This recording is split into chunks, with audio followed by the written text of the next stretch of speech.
Dans cette séquence, on va voir à quoi sert le vinyle en timecode, le CD ou la clé USB avec à l'intérieur le fichier timecode.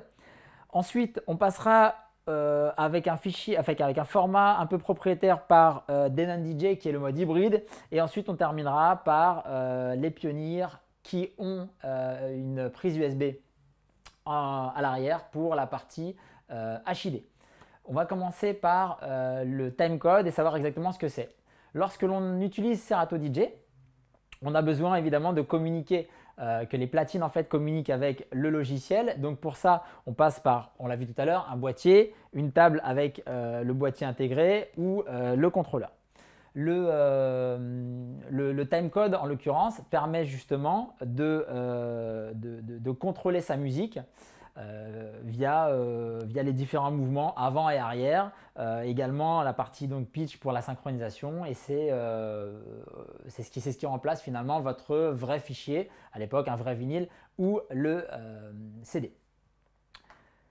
Pour donc faire simple, le vinyle, à l'intérieur, il y a une fréquence qui a été gravée, une fréquence d'1 kHz. Donc vous pouvez avoir des vinyles de différentes couleurs. On vous conseille de prendre plus les vinyles de dernière génération, minimum 2.5, pour une meilleure communication entre votre logiciel et les différentes actions que vous allez créer. Donc je vais utiliser mon timecode pour contrôler mon morceau qui a été chargé.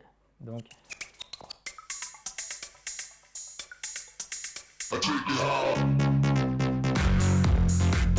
là, j'ai mon pitch qui fonctionne hein, pour accélérer mon morceau.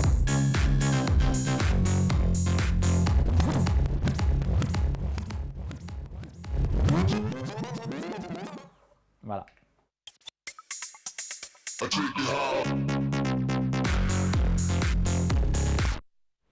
Voilà pour la partie du timecode, vinyl timecode. On va passer à la partie timecode, donc sur support soit CD, soit clé USB. Donc le principe est assez simple. Là, on a décidé de le mettre sur clé USB. On aurait très bien pu prendre le CD qui vous a été fourni avec votre boîtier ou votre table. Donc, je vais dans mon menu, je vais directement sélectionner. Là, à partir de là, il faut simplement que je précise que ma platine a été connectée sur le deuxième deck. On verra tout à l'heure également. Ok, donc à partir de là, je me remets donc sur mon… Je charge le timecode CD et donc… La même chose que sur le vinyle timecode, j'ai donc la possibilité de créer une action, possibilité de modifier la valeur de mon pitch. Petite particularité lorsque je suis sur des platines CD.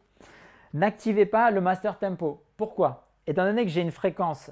Pour ceux qui ne savent pas à quoi correspond une fréquence d'1 kHz, c'est tout simplement ça.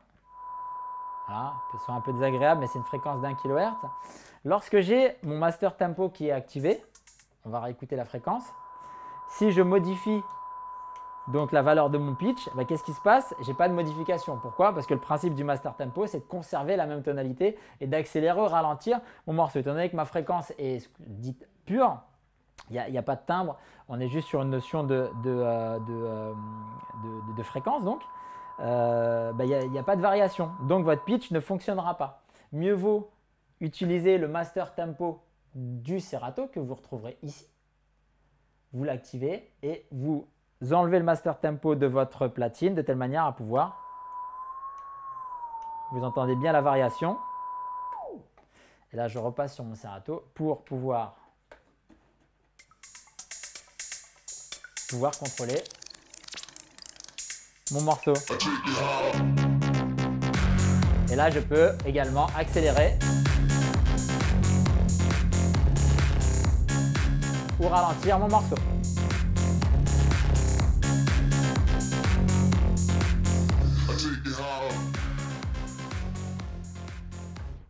Lorsque vous avez donc chargé un morceau, c'est la même chose sur la partie vinyle.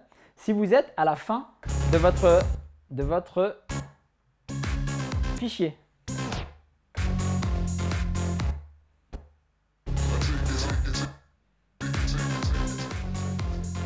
Serato va automatiquement passer en mode interne pour continuer la lecture. Là, il me reste 40 secondes à la fin de mon fichier. Trentaine de secondes, je vais continuer à accélérer un petit peu. Voilà, là j'arrive à la fin, ça clignote comme pour un fichier classique. Hein. Sur mon morceau de musique, il me reste encore 2 minutes. Pourtant, là je suis bien à la fin. Mon morceau sur la platine est bien arrêté. Par contre, vous l'entendez, la musique continue à tourner. C'est ce qui va éviter justement d'avoir cette coupure parce qu'on a oublié de remettre le timecode à 0. Là, je suis passé en mode interne, comme vous pouvez le voir ici.